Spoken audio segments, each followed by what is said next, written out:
Hi ma'am, ngasi di ako'y itaw DSP ka tawag ako'y itaw DSP amasung ay itaw Boris maga ako'y tawag ngasi mukbang gi challenge sama tawag duri ado ma'am mukbang gi challenge do kana ngamulong ngamdamono yang nurse nupa thok taba ma'am yang lima kay pendava dinang ginong si may thongni bitok lima kay thangat padinang ginong si may chakni.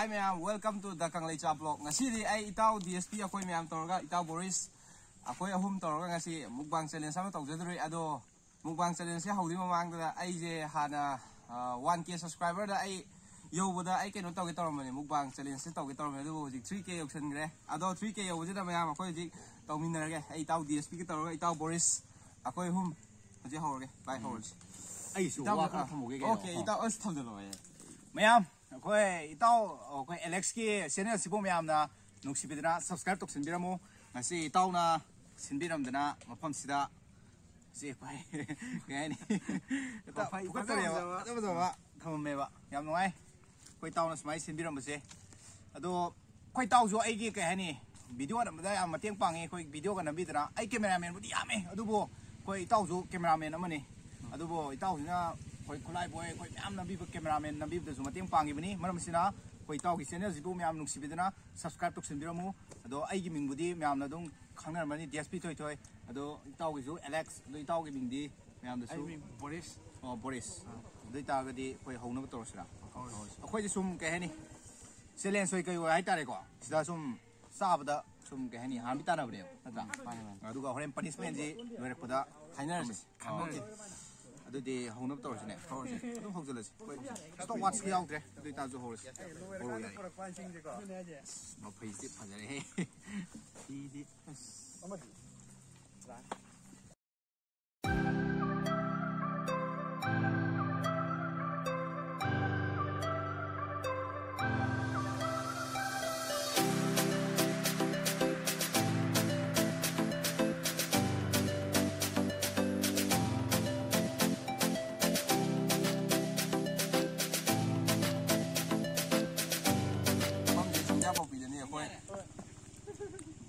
mayam jo haji picnic tabom spot mafam fajaba pa magadi si mafam da lakpiyo mafam ja ko ngai bani picnic to bogede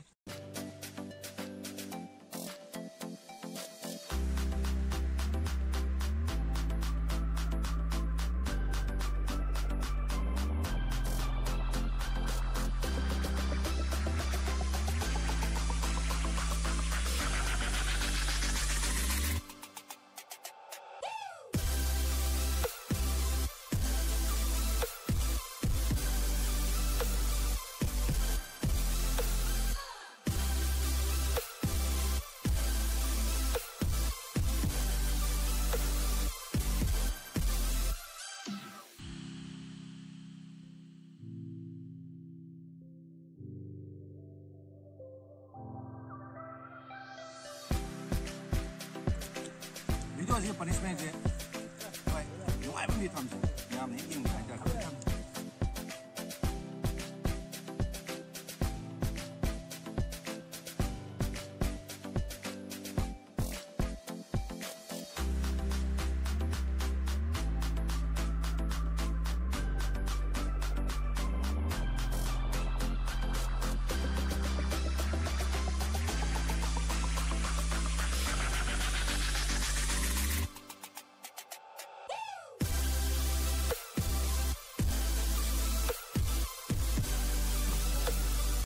tabak seru ni semua yang bio. Mana kita tabak seru semain tahu di. Sungai tadi si ketengah sel ya, bagian tengah sel ya. Si dia ada, ani wala. Tabak si dari ngam tong man tu bo. Kali dia mah payung ketengah sel ya.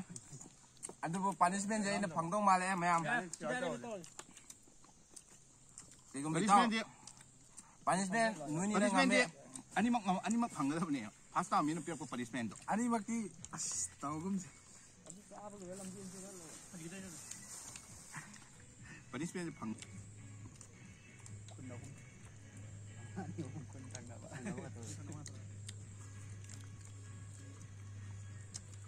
ya dia kedua Itaw ngam debo.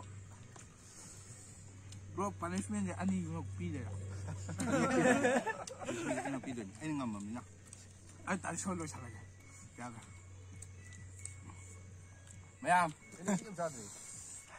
ꯉꯝꯗ꯭ꯔꯦ ꯃꯨꯛꯕꯥꯡꯗꯤ ꯉꯝꯗ꯭ꯔꯦ ꯍꯥꯏꯗꯤ ꯁꯤꯗꯒꯤ ꯍꯦꯟꯅ ꯆꯥꯕꯁꯨ ꯉꯝꯗ꯭ꯔꯦ ꯑꯩ limit ꯑꯣꯏꯈ꯭ꯔꯦ ꯑꯩꯅ ꯃꯥꯅ ꯑꯅꯤ ꯇꯧꯕꯗ ꯑꯩꯅ ꯑꯃ ꯄꯤꯒꯗꯕꯅꯤ ꯃꯔꯝꯗꯤ ꯁꯦꯀꯦꯟ ꯍꯥꯏꯕ ꯑꯃ ꯂꯩꯕꯅꯤ나 ꯅꯣꯏꯅꯤꯁꯦ ꯁꯦꯀꯦꯟꯁꯦ ꯅꯪꯅ ꯇꯥꯗꯣꯏꯔꯥ ꯑꯩꯅ ꯇꯥꯗꯣꯏꯔꯥ ꯅꯣꯏꯅꯤꯁꯦ ꯀꯦꯖꯤ ꯁꯤ ꯃꯌꯥꯝꯒꯤ ꯀꯃꯦꯟꯗ ꯂꯩꯔꯦ ꯃꯌꯥꯝ ꯀꯦꯖꯤ ꯑꯣꯟꯊꯣꯛꯅ ꯐꯗꯣꯏꯔꯥ ꯅꯣꯏꯗꯤ ꯀꯦꯖꯤ ꯑꯣꯜꯂꯒ ꯐꯗꯧ ꯃꯥꯜꯂꯦ ꯑꯗꯨꯅ ꯃꯥꯏꯗꯤ ꯇꯨ ꯑꯩꯁꯤ ꯃꯔꯨꯅꯦ ꯃꯌꯥꯝ ꯑꯗꯨꯗꯤ ꯑꯩꯁꯨ ꯃꯔꯨꯅꯤ ꯃꯌꯥꯝ ꯃꯔꯨ ꯑꯩ ꯁꯤ ꯕ꯭ꯔꯣ ꯁꯤ ꯃꯥꯏ ꯃꯔꯨ ꯌꯥꯎ ꯁꯤꯕꯨꯗꯤ ꯃꯊꯣꯅꯦ ꯅꯣꯏꯅꯤꯒꯤꯗꯤ ꯆꯥꯛ ꯆꯥꯗꯦꯗ ꯍꯨꯏ ꯑꯃꯅꯦ ꯍꯧꯗꯣꯡ ꯑꯃꯅꯦ ꯍꯦꯟꯅ ꯆꯥꯏ ꯃꯅꯥꯎ ꯃꯆꯥ ꯑꯃꯅ ꯍꯦꯟꯅ ꯆꯥꯏ ꯑꯩꯒꯤꯗꯤ ꯆꯥꯕ ꯂꯣꯏꯁꯜꯂꯦ ꯑꯗꯨꯕꯨ ꯑꯩꯈꯣꯏ ꯏꯇꯥꯎꯅꯤꯁꯦ ꯐꯅꯌꯥꯝꯗꯤ ꯆꯥꯁꯜꯂꯦꯕꯨ ꯉꯝꯈꯤꯗ꯭ꯔꯦ ꯑꯗꯨꯕꯨ ꯉꯁꯤꯁꯦ ꯑꯩꯈꯣꯏ ꯑꯩꯒꯤ ꯒꯤవ్ ꯑꯋꯦ ꯇꯧꯕ ꯈꯔ ꯆꯠꯀꯦꯅ ꯑꯩꯈꯣꯏ ꯏꯇꯥꯎꯁꯤꯡꯒ ꯃꯐꯝꯁꯤꯗ ꯁꯨꯝ ꯍꯔꯥꯎ ꯍꯔꯥꯎ ꯆꯥꯛꯂꯦꯟ ꯑꯃ ꯁꯨꯝ ꯆꯥꯃꯤꯟꯅꯕꯅꯤ ꯁꯤꯗ ꯁꯨꯝ ꯑꯗꯨꯒꯤ ꯁꯨꯝ ꯄꯅꯤꯁꯃꯦꯟ ꯃꯆꯥ ꯑꯃ ꯁꯨꯝ ꯊꯝꯃꯛꯀꯦ ꯁꯨꯝ ꯌꯥꯝ ꯅꯨꯡꯉꯥꯏꯅꯕ ꯍꯥꯏꯇꯥꯔꯦ ꯑꯗꯣ ꯉꯁꯤꯒꯤꯗꯤ ꯃꯇꯥꯡꯁꯤꯗ ꯁꯨꯝ ꯂꯣꯏꯁꯤꯜꯂꯒꯦ ꯄꯅꯤꯁꯃꯦꯟ ꯂꯣꯝꯗ ꯆꯠꯕꯤꯔꯁꯤ ꯑꯣꯀꯦ ꯕꯥꯏ ꯗꯃꯛꯇ ꯂꯦꯞꯈ꯭ꯔ ꯊꯃꯣꯏꯁꯤꯅ ꯑꯩꯒꯤ ꯊꯃꯣꯏꯁꯤꯅ ꯏꯌꯥꯝꯕ ꯀꯩꯅꯣꯅꯦ ꯑꯩꯈꯣꯏꯒꯤ ꯉꯁꯤꯁꯦ ꯑꯩ ꯏꯌꯥꯝꯕ ꯃꯅꯥꯛꯇ ꯂꯥꯛꯏꯁꯦ ꯑꯩꯈꯣꯏ ꯏꯌꯥꯝꯕꯁꯦ ꯅꯍꯥꯟ ꯈꯨꯠꯂꯥꯏꯕ ꯑꯣꯏꯅꯅꯦ ꯏꯌꯥꯝꯕꯁꯦ ꯌꯥꯎꯕꯗ ꯌꯥꯎꯍꯟꯅꯤꯡꯗꯦꯕ ꯑꯗꯣ ꯏꯌꯥꯝꯕ ꯀꯩ ꯍꯥꯏꯅꯤꯡꯒꯦꯕ ꯈꯨꯠꯂꯥꯏꯕꯗ ꯃꯗꯨ ꯃꯥꯒꯤ ꯃꯕꯨꯛ ꯐꯠꯇꯕꯒꯤ ꯋꯥꯈꯜꯅꯤ ꯑꯩꯈꯣꯏꯗꯤ ꯑꯦꯕ꯭ꯔꯤ ꯌꯥꯎꯁꯅꯨꯅ ꯑꯗꯨꯃꯥꯏꯅ ꯀꯣꯛꯅ ꯁꯣꯖꯨꯛꯁꯦ ꯄꯨꯝꯅꯃꯛꯁꯦ ꯑꯗꯨꯝ ꯑꯣꯏꯃꯤꯟꯅꯕ ꯐꯩꯌꯦꯅ ꯈꯜꯂꯤ ꯑꯗꯣ ꯃꯥꯅ ꯃꯕꯨꯛ ꯐꯠꯇꯦ ꯇꯥꯛꯆꯕꯒꯤ ꯋꯥꯅꯤ ꯑꯗꯨꯕꯨ ꯃꯥꯅ ꯑꯗꯨꯃꯥꯏꯅ ꯈꯟꯖꯤꯜꯂꯛ ꯇꯥꯔꯕꯗꯤ ꯃꯥꯕꯨꯁꯨ ꯑꯩꯈꯣꯏꯅ ꯌꯧꯍꯟꯗꯕ ꯉꯝꯃꯤ ꯈꯤꯇꯪ ꯀꯟꯅ ꯍꯥꯏꯕꯤꯌꯨ ꯑꯗꯣ ꯀꯩꯅꯣꯅꯦ ꯏꯌꯥꯝꯕ ꯃꯥꯅ ꯌꯥꯎꯍꯟꯅꯤꯡꯗ꯭ꯔꯤꯁꯦ ꯑꯇꯩꯒꯤ ꯅꯠꯇꯦ ꯏꯌꯥꯝꯕꯅ ꯀꯟꯅ ꯀꯟꯅ ꯂꯥꯎꯈꯤꯕ ꯃꯇꯥꯡ ꯌꯥꯎꯈꯤꯕꯗꯣ ꯀꯩ ꯍꯥꯏꯅꯤꯡꯉꯤ ꯏꯔꯣꯏꯒꯤ ꯃꯍꯤ ꯍꯥꯏꯇꯥꯔꯒꯗꯤ ꯃꯥꯅ ꯍꯥꯏꯔꯕꯅꯤꯅ ꯑꯩꯁꯨ ꯍꯥꯏꯔꯒꯦ ꯑꯗꯨꯒ ꯑꯩꯈꯣꯏꯒꯤ ꯍꯅꯨꯕꯤꯅ ꯀꯩ ꯐꯥꯏꯕ ꯑꯩꯈꯣꯏꯒꯤ ꯊꯤꯐꯥꯏ ꯄꯦꯗ꯭ꯔꯦꯛ ꯄꯦꯗ꯭ꯔꯦꯛꯀ ꯇꯧꯔꯒ ꯃꯃꯥꯏ ꯃꯃꯤꯠ ꯃꯈꯣꯡꯒ ꯁꯣꯡꯒꯤ ꯊꯤꯐꯥꯏꯗꯣ ꯑꯗꯨ ꯍꯦꯟꯅ ꯁꯥꯊꯤꯅ ꯃꯥꯁꯦ ꯄꯨꯔꯥ ꯑꯩꯈꯣꯏ ꯊꯤꯐꯥꯏꯅꯤ ꯑꯀꯟꯕ ꯑꯃꯐꯥꯎ ꯌꯥꯎꯗꯕ ꯃꯍꯤ ꯄꯦꯗ꯭ꯔꯦꯛ ꯄꯦꯗ꯭ꯔꯦꯛ ꯁꯤꯠꯄꯗꯣ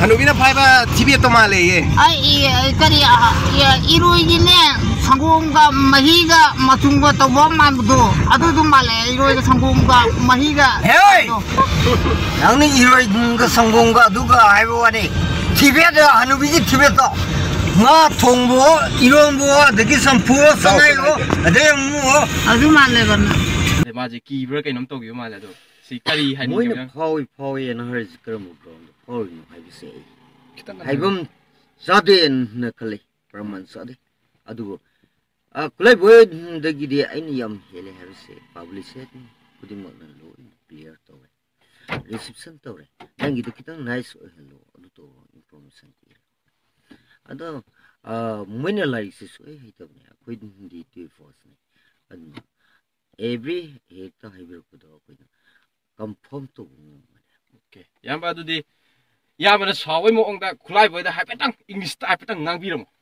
ꯈꯨꯠꯂꯥꯏꯕꯣꯏꯗ ꯑꯩ ꯃꯤꯉꯣꯟꯗꯗꯤ ꯊꯤꯅ ꯉꯥꯡꯗꯕꯤꯗ ꯍꯥꯏꯗꯤ ꯍꯥꯏꯐꯦꯠꯇꯪ ꯃꯥꯕꯨ ꯈꯪꯖꯟꯅꯕ ꯇꯉꯥꯏ ꯐꯗꯕꯅꯤꯅ ꯇꯧꯗ ꯌꯥꯗꯕꯅꯤꯅ ꯑꯩ ꯉꯥꯡꯒꯦ ꯑꯗꯨ ꯉꯥꯡꯗꯤ ꯉꯥꯡꯅꯤꯡꯗꯦ ꯑꯗꯨ ꯑꯣꯏꯇꯥꯔꯒꯁꯨ ꯈꯨꯠꯂꯥꯏꯕꯣꯏꯗ ꯑꯩ ꯏꯪꯂꯤꯁꯇ ꯄ꯭ꯔꯣꯕ꯭ꯌꯨꯁꯟ ꯄꯤꯒꯦ 오케이 This Khulaiboy, I want to request you from. What do you enemy? Enemy the silencer of the target. This neighbor is living through the cooperation of relationship. I request to your mind, your heart, loving. This loving is nothing. Don't worry. You or die. Is this okay? 야, ꯑꯗꯨꯗꯤ ꯑꯗꯨꯗꯤ ꯏꯌꯥꯝꯕ ꯑꯩꯈꯣꯏꯁꯨ ꯆꯠꯅꯕ ꯇꯧꯔꯒꯦ ꯏꯌꯥꯝꯕꯅꯁꯨ ꯀꯩꯅꯣ ꯇꯧꯈ꯭ꯔꯦ ꯏꯌꯥꯝꯕ ꯊꯦꯡꯅꯕꯁꯨ ꯌꯥꯝ ꯅꯨꯡꯉꯥꯏꯔꯦ ꯑꯗꯣ ꯏꯌꯥꯝꯕ ꯑꯩꯁꯦ ꯉꯁꯤ ꯃꯨꯛꯕꯥꯡ ꯑꯃ ꯇꯧꯋꯦꯕꯀꯣ ꯏꯌꯥꯝꯕ ꯑꯗꯩꯗꯨꯗ ꯍꯥꯏꯗꯤ ꯑꯩꯁꯨ ꯀꯩꯅꯣ ꯇꯧꯔꯒ ꯚꯤꯗꯤꯑꯣ ꯅꯝꯗꯅ ꯈꯣꯠꯇꯅ ꯑꯩꯈꯣꯏ DSPꯒ ꯇꯧꯔ ꯇꯧꯃꯤꯟꯅꯔꯦ ꯏꯌꯥꯝꯕ ꯍꯣꯏꯗꯤ ꯉꯁꯤꯗꯤ ꯌꯥꯎꯗ꯭ꯔꯦꯕꯀꯣ ꯍꯥꯏꯗꯤ ꯈꯤꯇꯪ ꯃꯊꯪꯗꯗꯤ ꯄꯨꯂꯞ ꯌꯥꯎꯃꯤꯟꯅꯔꯁꯤ ꯏꯌꯥꯝꯕ ꯍꯣꯏꯁꯨ ꯏꯌꯥꯝꯕ ado che lorak pasida ko gi yamba gi dialogue haidi yamba na Facebook ta kaida dialogue pajama ma tawgibudo adu gi dialogue to amtang hapetang tawbiram yamba na adu ga si loisala je matang sida ku ju channa ma torge thenge de yamba ta tawbiram adu yamba gi yam chaurga law bit ta to not chin tigano to with dialogue to matung tang tawbiram yamba mayam piena ba aigi tei mom na singum thai singum se hauya to sum ising sum pasai sa war podagi asing singum se tharam drisfane hey na sini pamti tigano how khang ba singum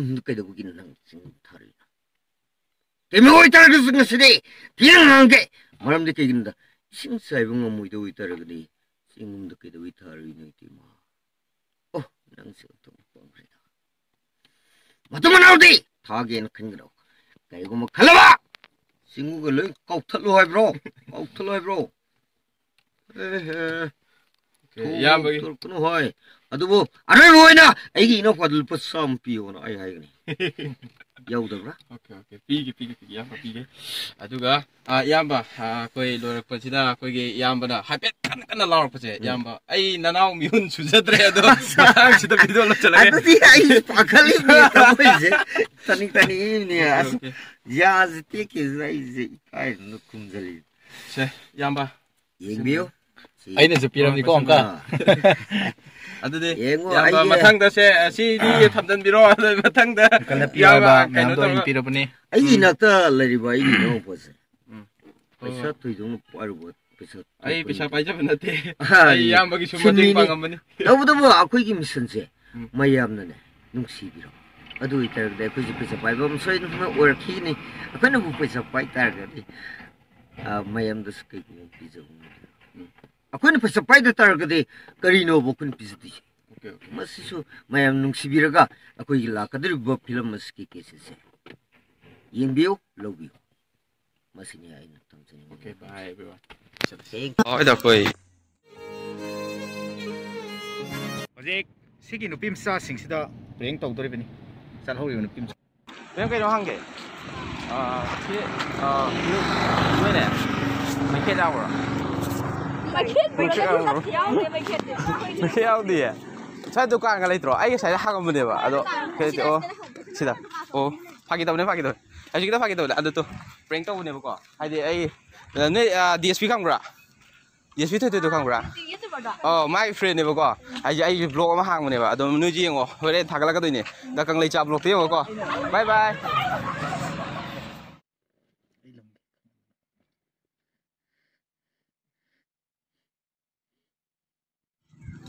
Cái đó hai cái tôm này bạn, à rồi, ấy rồi, mới kết tao cho ai cái tôm rồi, mới kết ai cái rồi,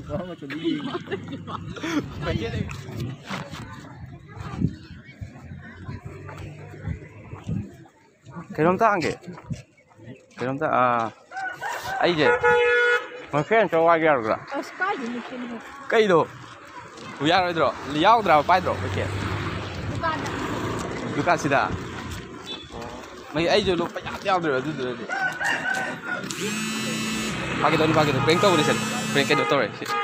Sida rồi vậy. Prank tahu ni aku. Prank tahu deh. Tahu ni kok.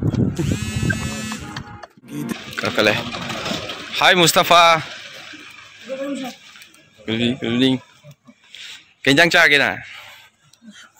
Masai, orang खेती jalur dah halak wanda sasare. Hau ada deh. Kayak sasare ini. Sansa. Hau Utsa so. Bijak. Utsa Utsa dikit. Nanti utsa. Utto. Oh, betul. Mau खेती macam ko. Bijak iba. Beli, oi bamle ko. Aduh gimana? खेती mana? Kaino ni buko. Pergi nahan ne. Kulai boy ne. Nang ne. Pergi cinta minau bido. Aduh yau do mana? Nuai ti mana saw buko. Nu yau lo je hai. Nang yau ke drah hai buko. Mana saw aduh nang kai hai ning mana mana buko.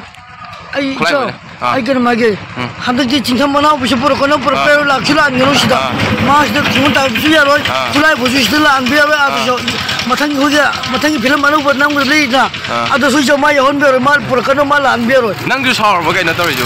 Na te kulai bo na ju nang ya la nu hai jing na mi na wi na ju nang ya la nu. Adi de kai no du no ba. Lem te yak de. ai na ji ma ya hol mo ni mam te ya hol kan Moi ni te yak am to pura kono Ma na te jing ta mi na wi na kan kan la ko de nang kai phao ke ba. ai nungai ti Nungai te. Khang dro. Khang ni. Khang ya. Oh jing ta mi na ko de nang yam sau ni ba ko. pura kono ji pura bia roi ya hon bia roi ai mo ni ya to pura ya ngam mo sinai to kan ni be ai to kan ni be Nang ko ka di ba? Ado di nang ngasi kai jang chai ba. Sancha chai. Ado di hawai ngasi de. Ado koi nui am ta saung na ba ko. Nang ju ai di khulai bo ju yaw da ba roi nang ju yaw da ba jing ta bi nau bi yaw da ba roi. Ai di phagi gak ta ne ba ko. Ado nang chau na nu ko. Yaw da hai am ta. Botal mun bai di. adu ai nungai je adu ai ma ga yam tang ai cham thok na ba me du ga ma ya ko ba de adu ma pro shma de ne ga bo de ai dia ba mo ri to ka ne ba ma pro de de ma ya to de ya ko ne ba Oh ado di Mustafa ado di akoi chalur ge ko ado di chalage thing ya ko jo nong wang pun pun ji ko. Okay bye bye toro ado di. Bye bye.